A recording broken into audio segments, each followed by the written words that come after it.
First periodic classification दिया था Mendeleev ने, और इन्होंने जो क्लासिफिकेशन दिया है वो दिया है 1869 में। मेंडलीफ ने जो रशियन साइंटिस्ट थे ये, इनके टाइम तक जो एलिमेंट नोन थे वो कितने हैं? 63 एलिमेंट। मेंडलीफ ने जो क्लासिफिकेशन दिया वो एटॉमिक मास कह दो या एटॉमिक वेट के ऊपर दिया, लेकिन इन्होंने ये चीज ध्यान में रखी कि कौन सा एलिमेंट ऑक्सीजन से और हाइड्रोजन से किस तरह रिएक्ट करता है। जो सेम रिएक्ट करते हैं उनको एक ग्रुप में रखा, यानी कि एलिमेंट्स को जो खड़ी लाइनों में और आड़ी लाइनों में डिस्ट्रीब्यूट किया। जो खड़ी लाइन थी उनको क्या कह दिया? ग्रुप्स, है ना, और जो आड़ी लाइन थी उनको क्या कह दिया? पीरियड्स। जो नंबर ऑफ ग्रुप्स थे इनकी पीरियोडिक टेबल में वो 8 थे, और नंबर ऑफ पीरियड्स कितने थे? 6 थे। उन्होंने बहुत अच्छा क्लासिफिकेशन दिया। उन्होंने क्या किया था, हर एक एलिमेंट को लेकर के अपनी जब इन्होंने स्टडी करी थी तो उनको एक वॉल पे चिपका दिए गए थे, सारी एलिमेंट्स के सिंबल्स को लेकर के उनको चिपका दिए गए थे, और उनकी पूरी प्रॉपर्टीज उन्होंने लिखी थी उस पर, है ना, और फिर सिमिलरिटीज देखी थी, जो सिमिलर है उनको साथ में फिर रखा था। तो मैं पहले यहाँ पे टेबल पर अरेंज कर रहा हूँ, और फिर टेबल बनाते हुए रफ कॉपी में आप बनाओगे, उसके बाद मैं समझाऊंगा। तो सबसे पहले उन्होंने जो ग्रुप्स दिए वो 8 दिए थे।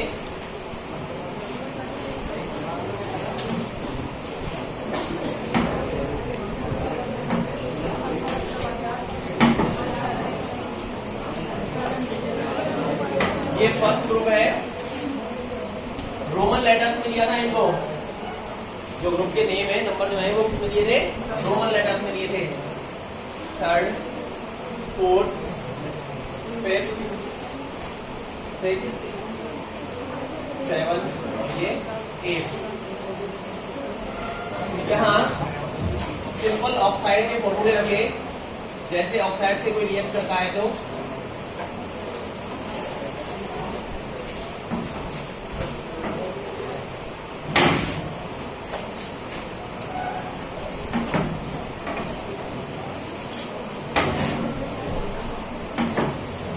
यहाँ हाइड्राइड्स के फॉर्मूले रखे,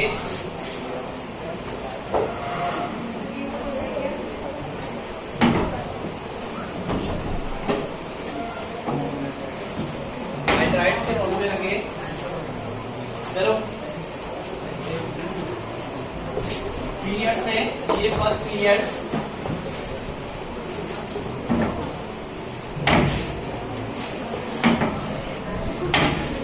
ये सेकंड पीरियड,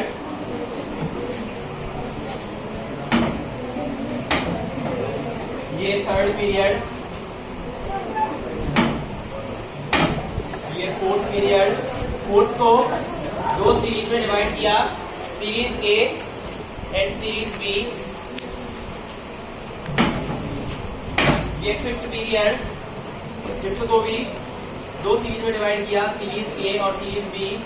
ऐसे ही लास्ट वाला जो था वो है सिक्स्थ पीरियड, और सिक्स को भी दो सीरीज में डिवाइड किया, 6A और 6B। 6A और 6B। अब इन्होंने क्लासिफिकेशन कैसे किया वो क्लासिफिकेशन देखते हैं। तो यहाँ सबसे पहले हाइड्रोजन को प्लेस किया।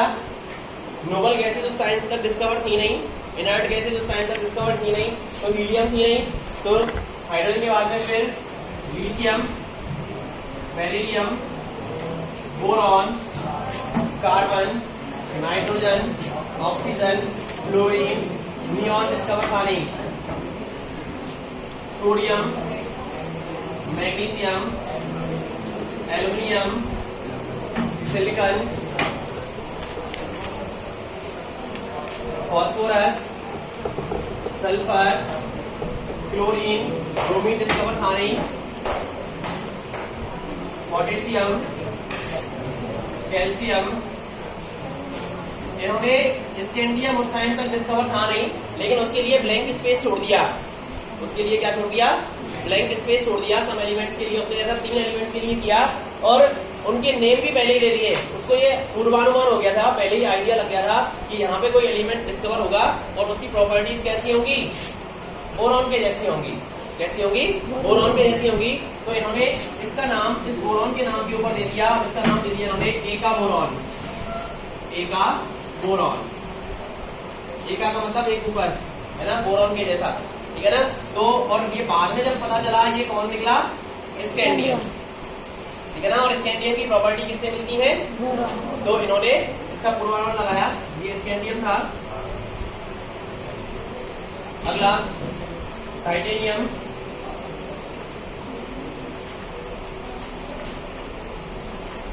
वेनेडियम, क्रोमियम, मैग्नीज, क्रोमियम के बाद मैग्नीज, आयरन, कोबाल्ट, निकल, कॉपर, ये बी सीरीज में है। अब जिंक, फिर यहाँ पे ब्लैंक स्पेस छोड़ा और उसका नेम दे दिया उन्होंने एका एल्यूमिनियम। और जब बाद में पता चला तो वो जो एलिमेंट था वो कौन है? गैलियम। कौन है? गैलियम। फिर से स्पेस छोड़ा,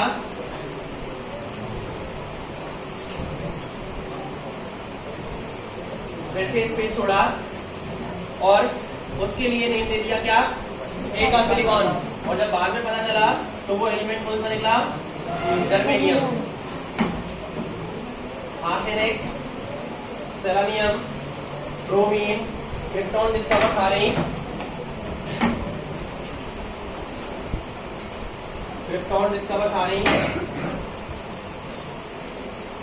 rubidium, caesium, yttrium, zirconium, niobium, molybdenum, technetium, ruthenium, rhodium, palladium, argentum, cadmium, indium, stannous, tin, asbestos, antimony, tellurium, iodine. इनको पहले पता लग गया था कि यहाँ पे जो एलिमेंट आएंगे वो बाद में डिस्कवर होंगे, है ना, और उनकी प्रॉपर्टीज इनके ऐसी होंगी। उनको इन तीनों का ही पूर्वानुमान लगा था, ऐसा उनका मानना था। तो आयोडीन, उसके बाद में जीनोन डिस्कवर था नहीं, caesium, barium, lanthanum, hafnium, tantalum, tungsten, rhenium, osmium, iridium, platinum. इस तरह से उन्होंने एलिमेंट्स को रखा, है ना। आपको ये टेबल पूरी लर्न नहीं करनी, कहां से क्वेश्चन पूछे जाते हैं वो समझ लो आप। देखो नंबर फर्स्ट इन्होंने क्या दिया था? ऑक्साइड्स के फॉर्मूले दिए थे। तो पहले मैं ऑक्साइड्स के फॉर्मूले लिख देता हूं। जैसे यहाँ पे फर्स्ट ग्रुप है, ये ग्रुप है और ये पीरियड्स है, ये क्या है? पीरियड्स। तो ऑक्साइड के लिए फर्स्ट ग्रुप में जो उन्होंने फॉर्मूला दिया, कॉमन फॉर्मूला, वो दिया R2O। यहाँ पे R एक कॉमन वर्ड है। R क्या है? कॉमन वर्ड है। तो R का मतलब ये है कि हम R की जगह पे इनमें से कोई भी एलिमेंट इलेक्ट करेंगे तो वो कॉमन फॉर्मूला ये यूज होगा। जैसे H को लेंगे हमें R की जगह तो H2O, ऑक्सीजन के साथ में वो रिएक्ट करके ऑक्साइड बनाएगा तो उसका फॉर्मूला क्या होगा? H2O। अगर लिथियम की बात करेंगे तो Li2O, आ रहा है समझ में? अगर सोडियम की बात करेंगे तो Na2O, पोटेशियम की बात करेंगे तो K2O। इस तरह से उन्होंने एलिमेंट्स को रखा जो ऑक्सीजन से और हाइड्रोजन से कैसे रिएक्ट करते हैं? सेम रिएक्ट करते हैं। उनको एक ग्रुप में रखा। जैसे हाइड्रोजन के लिए यहाँ पे फॉर्मूला दिया उन्होंने RH। क्या दिया? हाइड्राइड के लिए RH। RH का मतलब है HSH2, है ना। LiH lithium hydride, NaH sodium hydride, KH potassium hydride. दूसरे में दिया उन्होंने RO। RO का मतलब BeO beryllium oxide, MgO magnesium oxide, CaO ZnO zinc oxide. इस तरह से ऐसे यहाँ पे दिया उन्होंने हाइड्राइड के लिए RH2। ऐसे ही तीसरे में दिया R2O3 और हाइड्राइड के लिए दिया RH3। ऑक्सीजन के लिए वो अगले में दिया RO2 CO2 इस तरह से। और अगले में दिया यहाँ पे हाइड्राइड के लिए RH4 यहाँ दिया R2O5 और RH3, यहाँ दिया RO3 और यहाँ पे दिया RH2, यहाँ दिया R2O7 और यहाँ दे दिया RH, हाइड्राइड के लिए इसमें कोई नहीं दिया और यहाँ दिया RO4। इस तरह से इन्होंने कॉमन फॉर्मूले दिए और उन फॉर्मूलों के हिसाब से यहाँ पे पूछ लिया जाता है कि भाई जो मेंडलीफ ने ऑक्साइड के फॉर्मूले दिए थे उसके हिसाब से कार्बन का ऑक्साइड का फॉर्मूला होगा CO2। क्या हो जाएगा CO2। भाई RO2 फॉर्मूला है, इसके लिए किसी का पूछेगा तो हम क्या रखेंगे, RO2 में रख देंगे उसको बस केवल, है ना, आ रहा है समझ में। और एक चीज ये पूछी जाती है कि भाई मेंडलीफ के टाइम तक मेंडलीफ ने क्या कहा था कि 3 एलिमेंट्स ऐसे हैं मेरी पीरियोडिक टेबल में जिनको उन्होंने ब्लैंक स्पेस छोड़े। क्या छोड़े? ब्लैंक स्पेस छोड़े। और ब्लैंक स्पेस जिनके लिए छोड़े उनके लिए नेम दिया।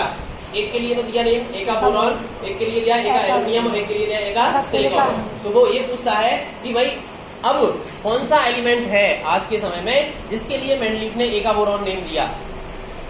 स्कैंडियम। ये क्वेश्चन पूछा जाता है और अमूमन तौर पे हर साल पूछा जाता है, ये समझो आप लोग, है ना। भाई ऐसा कौन सा एलिमेंट है जिसके लिए मेंडलीफ ने एक का एल्युमिनियम नेम दिया? गैलियम। और ऐसा कौन सा एलिमेंट है जिसके लिए एक का सिलिकॉन नाम दिया? जर्मेनियम। अच्छा, इसको नेग्लेक्ट क्यों कर दिया गया, इसको डिस्कार्ड क्यों कर दिया गया मेंडलीफ को? नंबर एक बात कि हाइड्रोजन को इसने सही स्पेस पे नहीं रखा, है ना, कोई फिक्स पोजीशन नहीं दी।